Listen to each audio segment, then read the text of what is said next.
Good evening. Now that feels much more official. Thank you so much for being here. My name is Christy Bolingbroke. I'm the Executive Artistic Director for the National Center for Choreography in Akron, Ohio.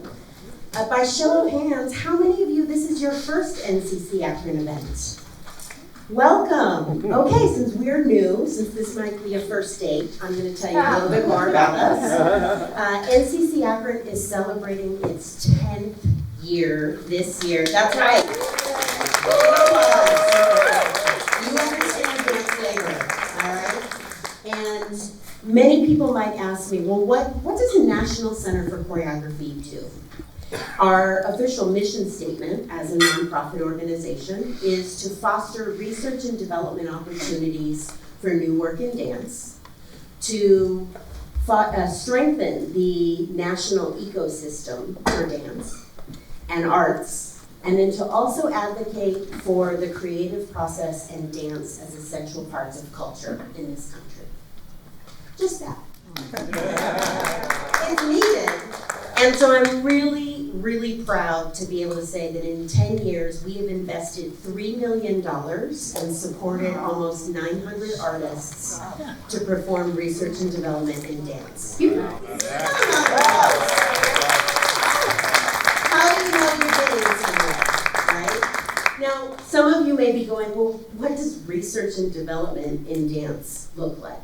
There's another statistic I'm going to throw your way that for every minute you may see on stage in a performance, that's an estimated at least 9 hours of rehearsal, of trying, of falling down and getting up again, of learning. And that means we spend more of our time as a field in process than we might on stage. And that's one of the reasons that we're here tonight as well. So we like to do dancing conversations. This is not about any specific piece that anyone is making, but it's because I know firsthand that dancers, the way we navigate the world, is not just a means of processing the world that we live in, but there are, some might call them superpowers. I would say these intuitive skills that really make a difference, and we can learn so much from that. So our dancing conversations place dance in alternative fields of study, place it alongside other topics. And I think aging as action is one that I'm really excited about to dig in tonight too. So before we jump in, I also want to extend my immense gratitude to the Ballet Hispánico family. Thank you so much for having us here. And for all of your help. I'll also highlight, please say hello to them, my colleagues Nikisha Moore-Dunson and Joshua Briscoe. So you'll get time to mingle a little bit afterwards. But next up, I'm really excited to welcome actually an activist and author, Ashton Applewhite. I brought a prop because she has written This Chair Rocks, a manifesto against ageism. And particularly when I think about the infamous No Manifesto in postmodern dance circles, I was like, oh, we need to have this kind of conversation too. So Ashton, would you join me up here?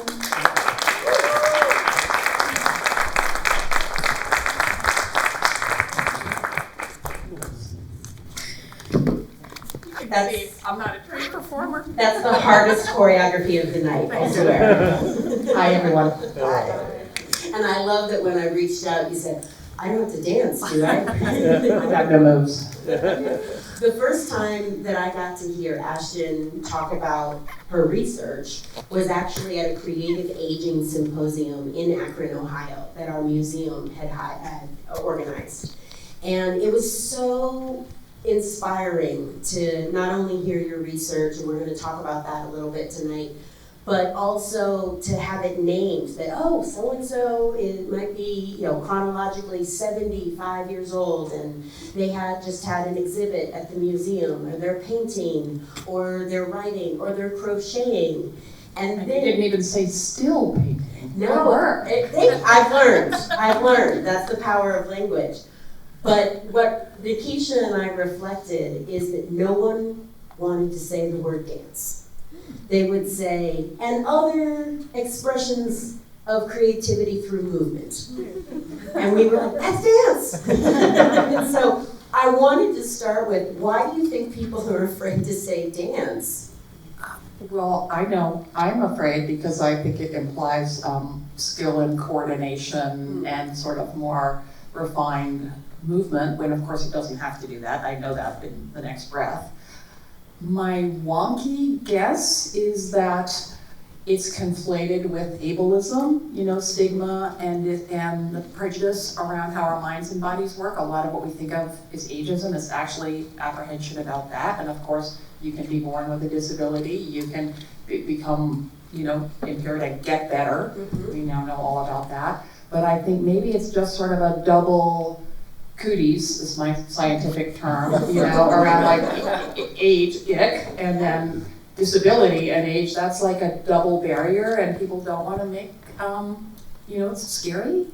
I think you're onto something there, and it was actually the intersectionality of ageism and ableism in what you presented that really spoke to me in my dance training. Because I understand the difference when I learned something when I was maybe 20 years old, and then mentally now in my late 40s, I still think I can do it, and I also can already think about how I would have to adjust it over time.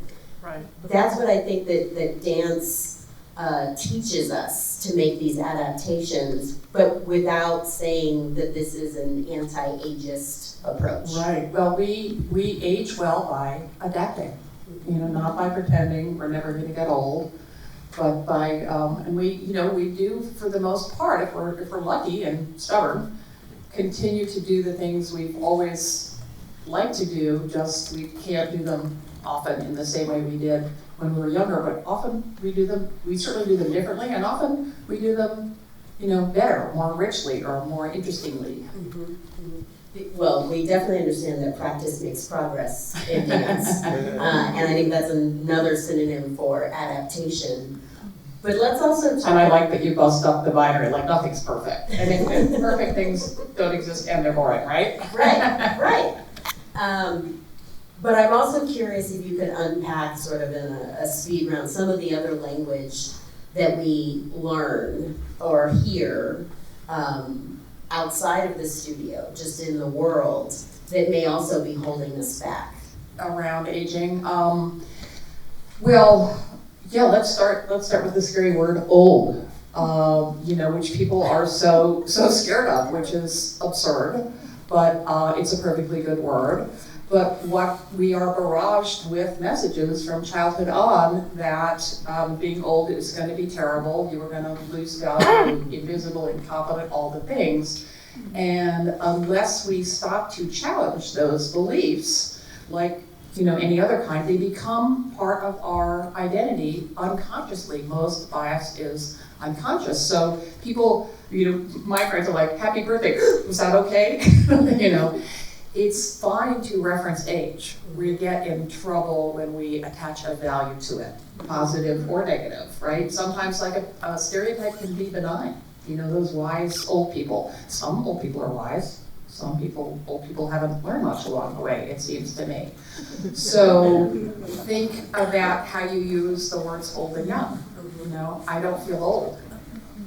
That typically means I don't feel ugly, I don't feel worthless, I don't feel incompetent. Well, I bet you all felt that more that way when you were a teenager than you do now, right? It's not actually about age. So think about using the actual feeling or the think about whether you actually need to reference age at all. If you do, are you attaching a value to it? But also, and this is what makes it so interesting and complicated, is like, I want us all to be able to say how old we are. I'm 73. It's an important data point about me, but people are reluctant to do it for the non-great reason that they're embarrassed or ashamed, or they think, understandably, people will think less of them.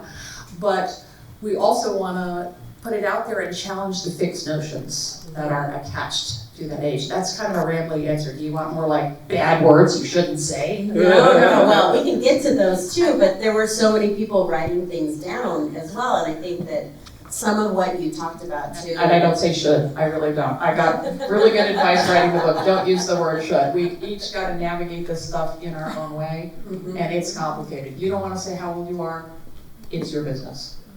Well, and one of the pieces in the book that you talked about, chronological age, is just a number, but that socially, many of us might use it as a reference point. We do. It's how we use body type and race and accent and all these things to socially place people.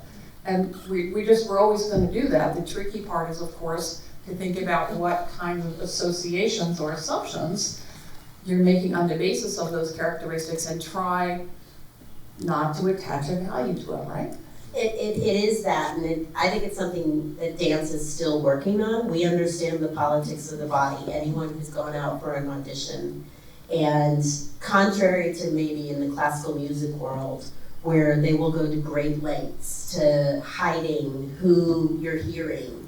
They'll even lay down carpets in an audition, so you can't tell who footfalls or shoes they might be wearing across the stage. Which is how powerful those ideas are, that we have to be almost like blinded and deafened to not allow those preconceptions, which we all have, to flood in. And with dance and acting, it is about the politics of the body, right? What I also loved about your reference to chronological age is while we may ask for the number, it's agefulness. Can you talk a little bit about that? It's an awkward word that I don't use much, but I was pushing back against this ideal of agelessness. You know, walk down the skincare aisle and everything is going to make you ageless.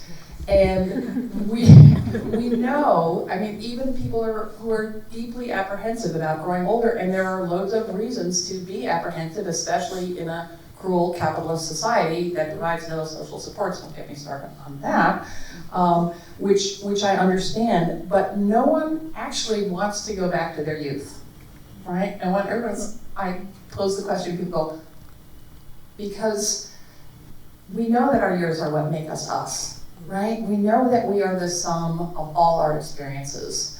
And so that's what I meant by ageful. But I suppose the full is a bad thing too. Like you're going to be fat with age. What could be worse? So ageful with one L. So I know that was thank you. A semantic balance. But what that resonated for me with dance is when I think about the knowledge that our bodies carry, right? That I can remember that piece that I had learned when I was 20. That I had a colleague recently who said, "Oh, I saw Swan Lake for the first time." And I was like, "Oh, did they do the 4 swans?" And I could actually, demonstrate it for her. And she was like, "Yeah, they did do that." And there's so much nice. knowledge. I envy you that. Well, the information, I'm not saying I was show ready, but it's, I mean, yes.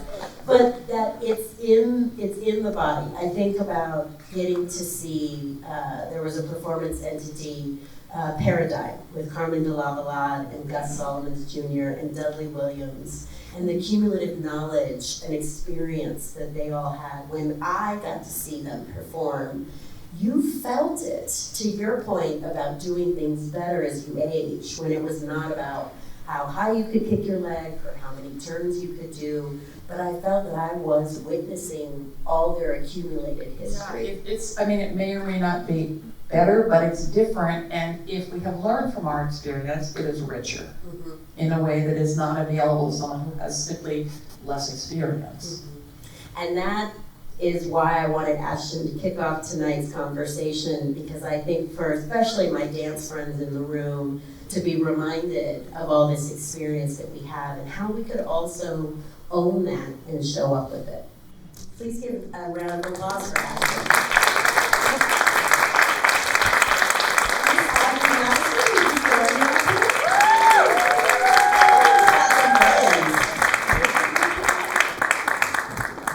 Hi guys. I feel like you're all mine. Everybody who doesn't know me already already, you're mine too. There we go. I am remiss not to acknowledge, we do have QR codes posted around the room, and the information will also be added to the recording on our YouTube channel with full bios of all of our speakers this evening. In the interest of time, I was like, let's jump in while we're here together. Miss Audrey. Hi, Miss Christy. What role has dance played in your life? First, I'm going to say, since I'm so accustomed to dancing, talking about dancing makes me nervous. So if I look like I don't know what I'm talking about, I already made my disclaimer. That always helps me feel better. What was the question? How has dance been a part of your life? I started formal dance training at the age of 6 because the foot doctor told my mother she has flat feet and she needs to take a dance class. So I started ballet at the age of 6. My father had to get up every Saturday morning to take me, and he was not happy because he would be bowling every Friday night until about 4 in the morning. And I had class at 9. He was not happy. He was thrilled when I was able to take the bus and travel myself. I was very fortunate. Something about those ballet classes in a community center where we held on to the backs of chairs and I didn't know anything about a ballet bar at that time, made me feel like myself from a young age. I remember my father going, all right, it's a snow day, you can't go today, but it's Saturday, I need to be taking ballet. From there, I was able to study with this wonderful teacher, Miss Helene Andrews. Funny how we can remember their names. For 6 years. Then the class was over at that community center and I no longer had access. So around the age of 13, I started choreographing in my living room, moving that furniture in the living room away, driving my brothers crazy with the same song, which was Trying Times by Roberta Flack. And I did that for a while. I started teaching some of the girls on my block at our community center. I choreographed a piece for them, they got to perform it. I went to college, I met Charles Moore, my whole world changed. Up until that moment, I wasn't going to be a dancer. And when I think back at that and how much I dance now, from, as my husband would say, from the kitchen to the living room and everywhere in between, I wasn't going to be a dancer at that time. But I met Charles Moore. I had to take a phys ed credit for college at Hunter College, and he invited me to join his company. Wow. His classes were held at Clark Center for the Performing Arts. I have just so many different connections. I was hooked. I've been dancing ever since. I started teaching my own dance classes in 1995. Before that, I taught for lots of other people in lots of other places, and mostly children. But in 1995, I decided I really wanted to focus on adults, whether they've danced before, always wanted to take a class. I was like, well, then you've come to the right place. So I fortunately started teaching, and I know this will lead you into your next question, so I'll let you ask it, because I could be here for days. Oh, no, I'm here for it. Well, and if I might also just offer to reflect what I think might be consistent around a lot of people's dance stories, whether they go on to be professional dancers or not, is that it often is in some sort of institutional or social infrastructure, right? They were classes after school, it was at my church, and my best friend did it. And so this idea of the community center offered classes, didn't offer class, you got to make work and meet Charles Moore inside of Hunter College. And then I can speak from my own aging experience, it gets harder when you are no longer in those structures anymore. And so Absolutely. for that, I'm very curious, like, what is MoJazz? Because that does feel that it is something bigger than a single structure. I was about My son, I had my son, I left the Charles Moore Company. I still took classes at Clark Center, which was joyful. I got the experience of dancing with different techniques and exposed to so many people who have been in the professional dance world that I knew nothing about. So I learned, I was like a sponge in everybody's class that I could take, Jill Williams being one of them.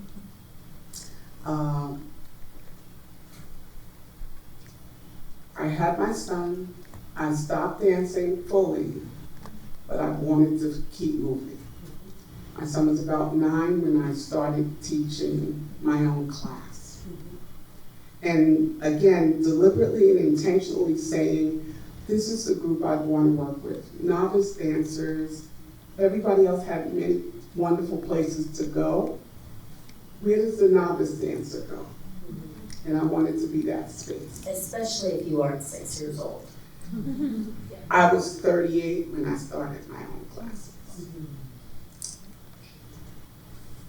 I cannot believe that it's been 30 years of those classes.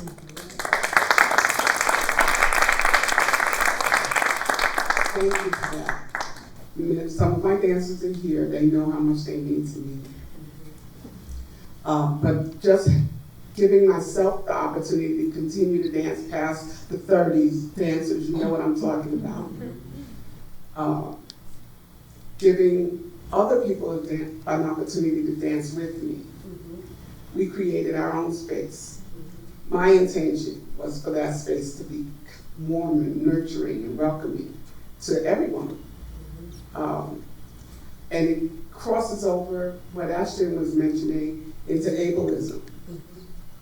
And it wasn't about, well, I can still do a split, because I can't still do it. It's not that I can do triplets anymore, because I can't do triplets anymore. But I did find that my group we have positivity on our side. We have joy on our side. We have vibrance on our side, which helps us feel healthier, which helps us feel relevant. It helps us feel like we're living life. And that's what MoJazz Dance has become, my platform for extending the opportunity for people to continue to dance, for me to continue to dance, and people to dance with me, but enjoy. And I love, speaking as a recovering marketer, the specific branding. It's a performance entity for those 50 to 75 and up. Thank you, because I always leave that part out. And I don't leave it out because I'm embarrassed or ashamed. Usually we forget about it. We have work to do, so I'm usually like, 5, let's get to it, 6. Come on, ladies, let's go, 7. But yes, my dancers are my dancers in MoJazz, the performing company. The dancers are between the ages of 50 plus to 75 plus. We're getting ready to be able to say 80 plus next year, I believe. I also, as a choreographer, have the joy of working with Naomi Goldberg-Haas, who we both know. She has an organization called Dances for Variable Population, specifically addresses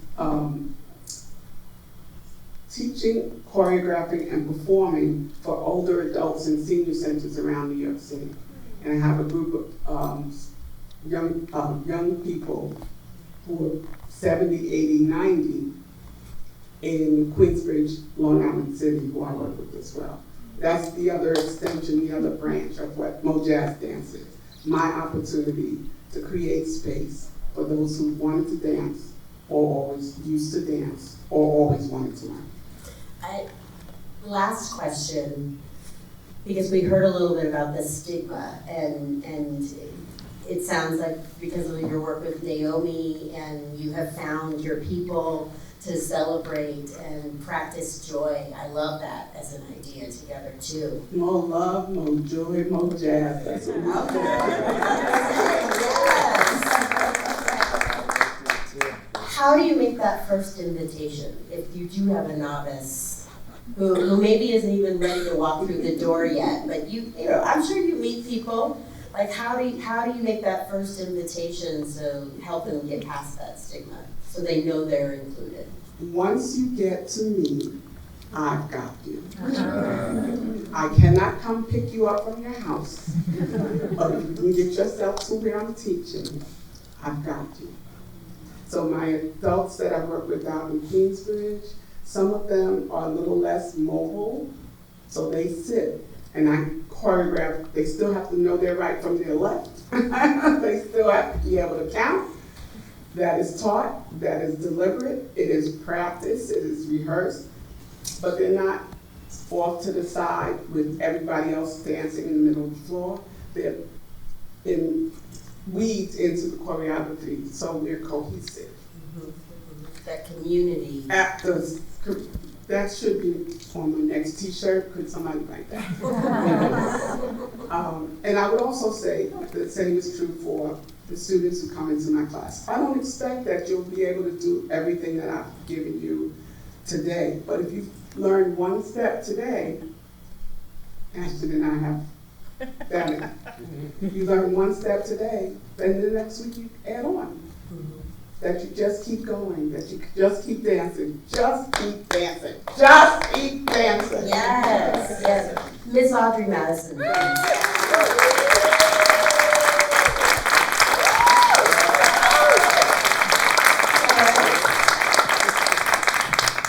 Clarence Brooks. Thank you.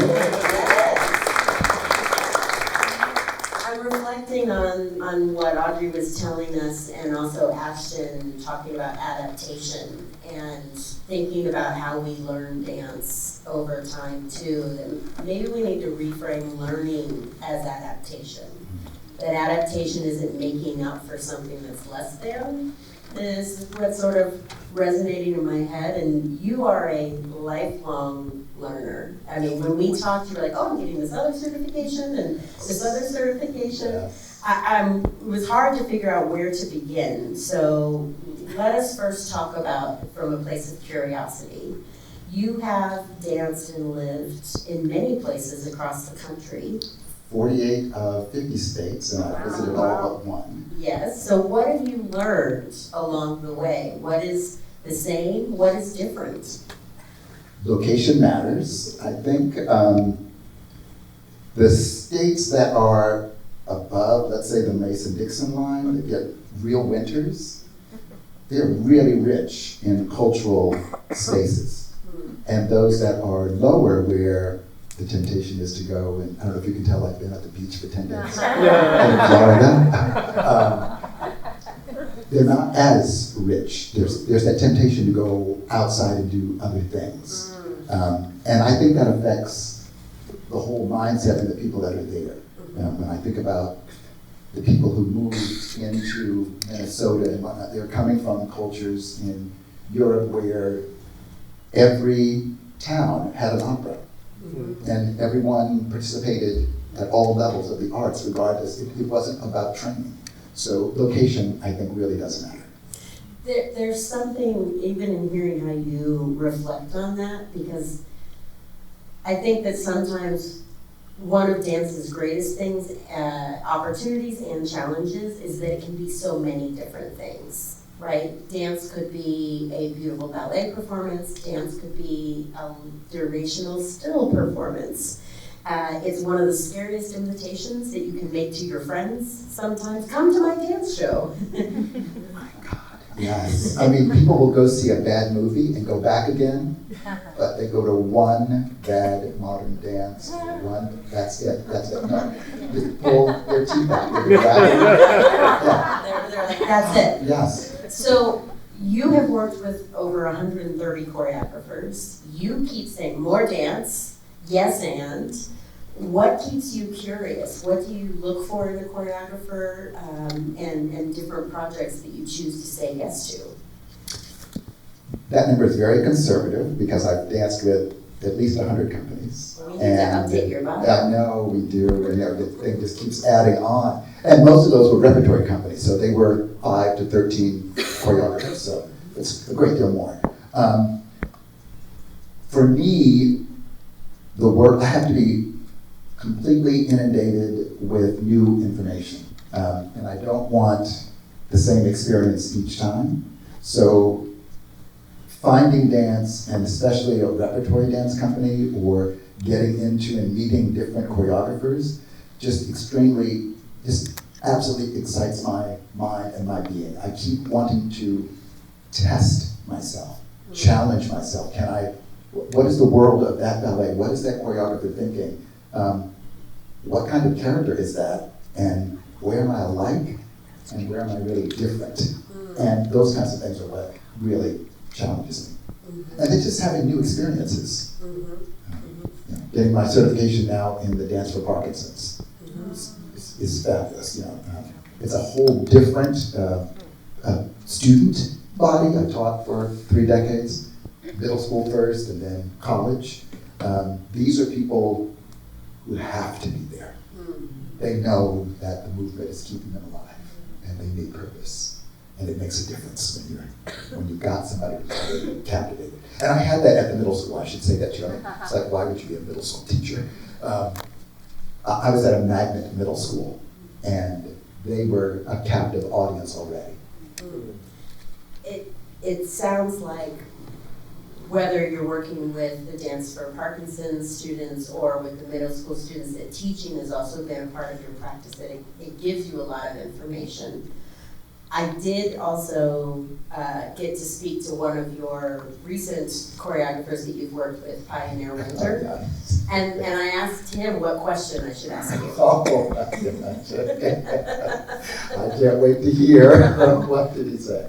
Well, I think, from getting to be in process with you and with the respect, the longevity that you've had, and you also were of community in Florida too, he really has seen your rigorous practice.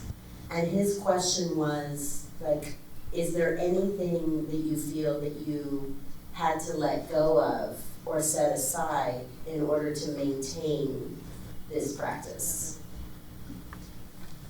Have I had to let go? I think, tagging on to what Ashton has said, I'm having to redefine things. I'm a fanatic about taking class.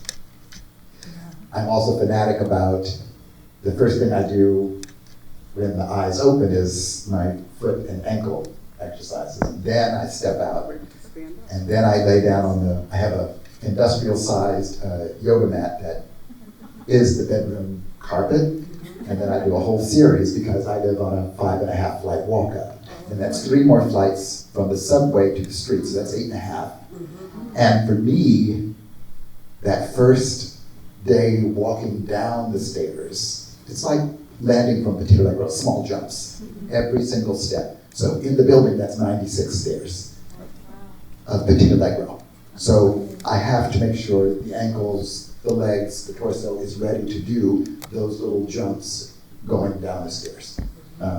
So directly to the question, I do miss a height of my grand allegro. I still jump.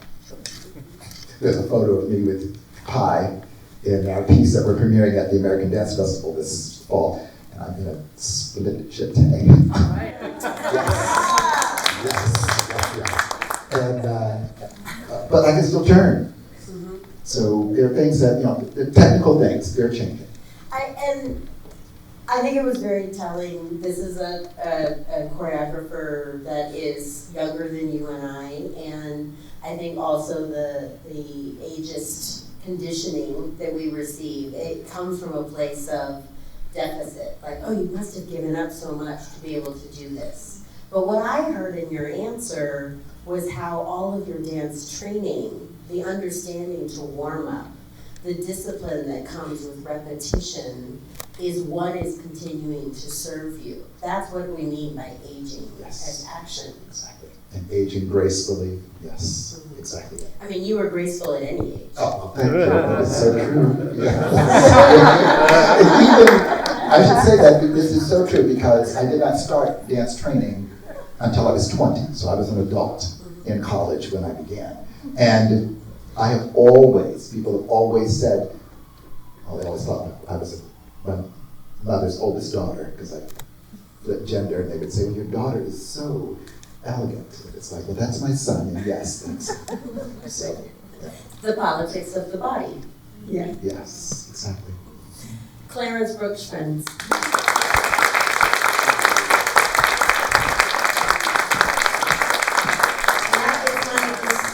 Privilege to get to welcome, I'll out them, two NCCAkron board members, Virginia Johnson and Eduardo Vilaro.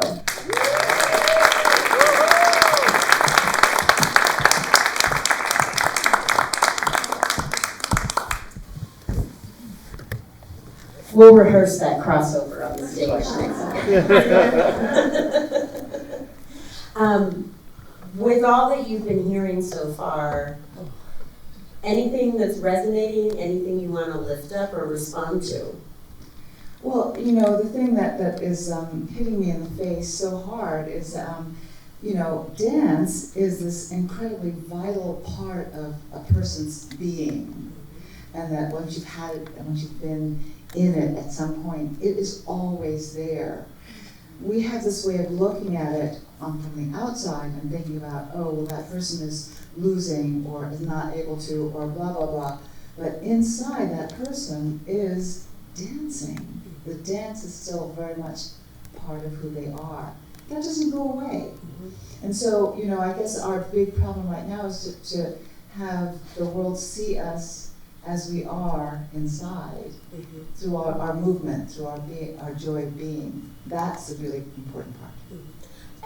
I totally agree with you, and I feel that I can, especially since I stopped dancing, I know when a dancer is navigating the subway, right? When a dancer is navigating a crowd. A dancer knows how to efficiently move their luggage when they're moving. Like, when you say we're always dancing, it is a part of our very being. That's what I mean about how dancers navigate the world. Actually, the training we have is so much more applicable, even off stage. Yeah. Anything coming up for you, Eduardo? So much. I don't know where to start, but I'll try. I think one of the things that happens is for some of us, we have a legacy of culture and traditions in dance that are not about being youthful. The best flamenco dancers, the tango dancers, the best Mai de Padres, Mai y Padre de Santos, and the Yoruba tradition in the Caribbean, these dances are about age. They're about experience. And I don't think we uplift that enough. And because we have that need of constantly the youth thing, right?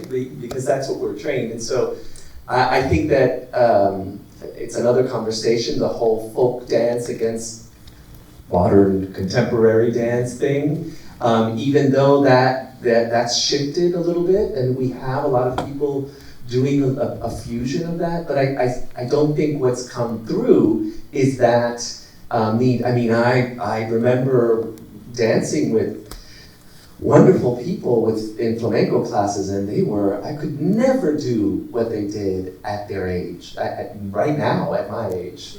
And it was just fantastic, but it's that dancing inside. So I just wanted to riff off that. There's this internal knowledge of experience, of muscle and emotional memory that really helps you navigate through the hard technical aspects, but it gives you this confidence, and it even though the step might not be as clear with really good Petit Allegro, there is a depth to it, and I really want that more. Yeah, let me stop there because I'll go into... I mean, it's the wanting of that, but I also appreciate you naming the cultural as another factor, because I think that's what Ms. Audrey was talking about in terms of joy And like any leadership, whether you're running an organization, a dance company, an office, that's what we mean by the culture that you create. Right. And different cultures have a different respect for our elders, for people who are 55 and better, and then also have a different relationship to the body. We at NCCAkron did a dancing lab where we talked about dance as cultural diplomat, and we were working with dance makers who were born in Israel and had come to the US, and also those that had been in the US and then went to establish themselves in Israel. And we were talking aesthetics and all the movement and what's the difference for a week.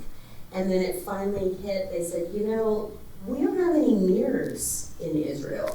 And in the US, most movement, whether it's dance or otherwise, it's because how you want to look on the outside as opposed to how you want to feel on the inside or be in community with people.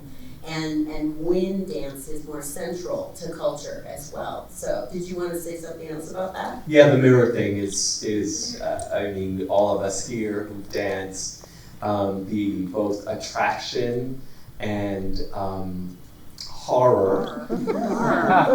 Dancers and non-dancers, Right? and civilians. The horror of it, but you know, you go through, I mean, it is at this point right now, in my life that I don't stop anymore because I had to make it my business to stop looking at yourself in the mirror because you're your own worst enemy. And I don't think we have developed a culture in the training that removes the next generation. I mean, I work with dancers all the time and they come in and the first thing I have to do is that white curtain has to go through. I'm like, sorry, we're not looking at ourselves. You have to feel an audience. You have to do that. And it's something that also competition dance has given us. It makes it harder because it is all about, you know, that external. And so it's a hard thing to get out of the mirror. Yeah. And I think it keeps us in that ageism. And what would it be like if we taught in a different way that it was about adapting from the inside instead of what you're seeing externally? Yeah, Virginia, what do you want to say? Well, I think the thing that strikes me most about this is that we think that dance is a specialist thing. That you have to have the right body, you have to look right, you have to know the step. But you know, actually dance is something that all human beings do. It's in us. And the idea that we have to look a particular way is something that we've learned. And by learning that, we've taken away what the sensation is of moving through space, of what it is to actually be in dance. You know, at a certain point, when you were a young person, whether you were taking dance classes or not, the music would come on and you would move your body. And we come to the place where we are embarrassed by the sensation of moving our bodies. And then we look and see, does it look right? Do I look like a fool? Instead of actually savoring that idea of what it is to feel your body in motion. So that's one of the things that we need to bring back, not just in our training for our dancers, but for all of us in the world to understand that we have bodies. We have 2 legs, we have 2 arms, we have necks, we have bellies. What can I do with those things? That's what we have to tune people into instead of the judging. Does it look right? The NCCAkron team would be the first to say, I do love a good dance break in between Zoom meetings. I'll just come out of the office and there's a lot of jazz squares going on because I just have to move. Oh yes. No music, it's just in my head. And both of you have had multiple acts in your career since you have stepped off stage full time. And so I know we've been talking a lot about our dance training and aging in the body, which was exactly one of the reasons that I was like, this is a conversation to be had. But I'm also curious for you to reflect, what did you learn early on in your dance career, perhaps as a dancer, that served you in the many roles that you've had in this field since then, whether it's starting a magazine or being artistic director and running a company and a building and being a choreographer. When you aren't the one doing the movement, but yet there's something in your training and experience that you still practice now.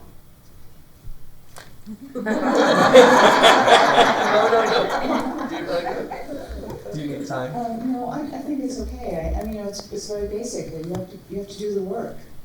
That, if there's something that you want, you have to understand what it is that you have to do to get it, and then you have to pursue it with consistency, with focus, with curiosity, to not just do what's in front of you, but what might be if you did this too. There's something about, in ballet dancer, there's something about obedience in ballet. But obedience is not actually what it is. It's actually understanding what the more is.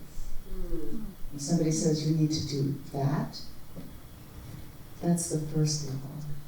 And you find out what that enables you to do that takes you to the next level. So it's a two-way street. We talk about discipline, we talk about focus, we talk about those things that keep you on track. But so much more important is imagination and curiosity, to take those things and enable the next thing to happen. There's something in that as well that it's coming back to me, but I'm going to let it marinate and turn to Eduardo. I think two things I learned, and they go hand in hand. Rejection, very important. And then the other one is, I don't, how can I say it? The discipline of practice, of a practice. That it is not, I'm going to take class, it is, I'm in practice. I have to do it. And you mentioned it yourself, I'm taking class still. You're fervent about it. And so, right now, I have a physical practice as well, and had lost it for a while because of you're an artistic director, you're a CEO, you've got to produce, and that really takes you away. So everything that you built up for to do is taking you away from your practice. And I had to wake up and go, whoa, let's get back to this. The rejection thing is that I was one of those kids who was told, you'll never dance. Because someone else was deciding what my body type was, how I was dancing for them. But for me, because I also, I come from being othered, it really spurred something to continue. The discipline of letting you have it. Because I will let you have it. Right?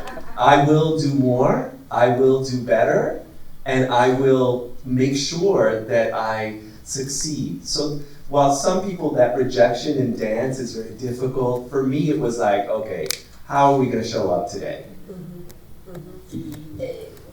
What both of you have reflected reminded me, it's the idea that it isn't about the tricks, it isn't about the achievements of where you perform, but it is that 9 hours of being in process versus the 1 minute of product that you might see. And if we also think about the practice of aging as a long game, right? There is no, yes, sure, we might want to celebrate some of the big birthdays, but that doesn't mean that that's the end. It's the yes and, it's the more that you're talking about. Did you have any other questions that you wanted to bring up? I just wanted to add on to what you were saying there, because I think that when you are talking about aging and you're actually using a word that is a synonym for loss, and it's completely the opposite. There may be some physical things that may be more difficult, but the richness of the knowledge that you've gained, not just in your head but in your body, and the way that you understand how to be in the world with greater depth and greater ease, the older you get, is like a prize that you win, and nobody ever talks about that prize.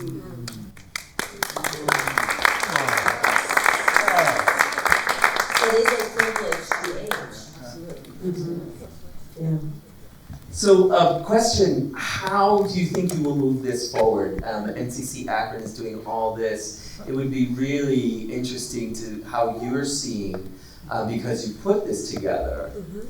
Yes, and I'm a board member. Board chair. This is not the first time that we've had this conversation. When we got to hear Ashton speak, it was a year and a half ago, and it's something we've been talking about a lot in the office. It's something that I even have been aware of. I remember the first time I served on the grant panel, maybe 10, 20 years ago, and Anna Halpern was one of the applicants. She was 90. And applying for the same funds that a freshly minted MFA was applying for. And that I would, what? Like, who are any of us? It revealed for me, like much of the rest of the workforce, regardless of your sector, we have more generations working today, working side by side, whether it's competing for grant monies or in the studio over time. And so as far as strengthening the national arts ecosystem, I feel a responsibility that we take an intergenerational approach to our programming. So we got to do a beautiful dancing lab last year, working with Donna Uchizono and Diane McIntyre and Donald Bird. And then they each chose a different choreographer. I got myself in trouble now if I can't remember them all. Nia Amina Minor, Tiffany Ray Fisher, and Crystal Baldos. Not to necessarily be in a mentor relationship, because I think that's another pitfall with age, but rather to say like, oh, you want to play? You want to be in conversation together and see what we have in common? And it was also really telling to be a part of that research. It was one of the first times that Diane and Donald had been in a room together, not just backstage quickly, but to have 3 or 4 days to just talk together.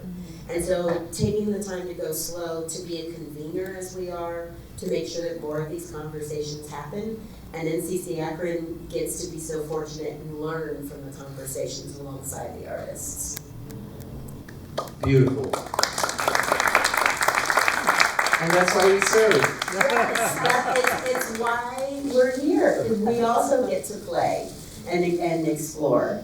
I'm so grateful. Thank you very much for joining me up here. Thank How about you. a round of applause for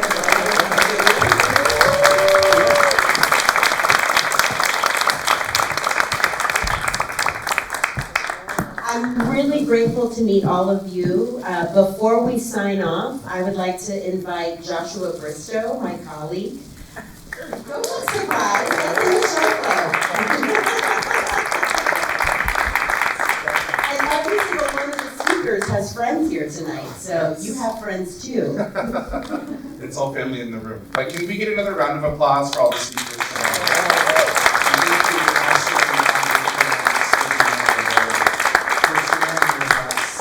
I'm sitting with this idea of dance is in the body. The body remembers, right? What does it mean to redefine how we operate in this world as we continue, as we do our petite allegros up the stairs, right? And I just want to thank you all for being here. NCC Akron is based in Akron, Ohio, but we operate all over the nation. And so this is the second event we've had in New York, but I'm really grateful to have you all in this room to share this moment with us. And so I just want to double click on the family in the room and thank you for your care. For 10 years, NCC Akron has been operating in the cracks, if you will.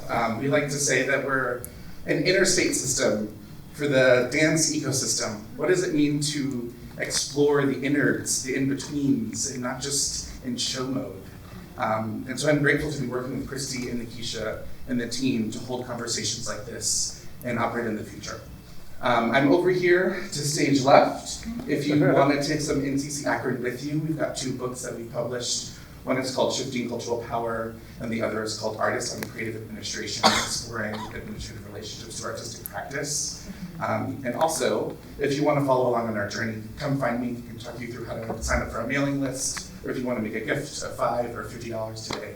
But thank you so much for joining us. And please, grab the wine. Thank you.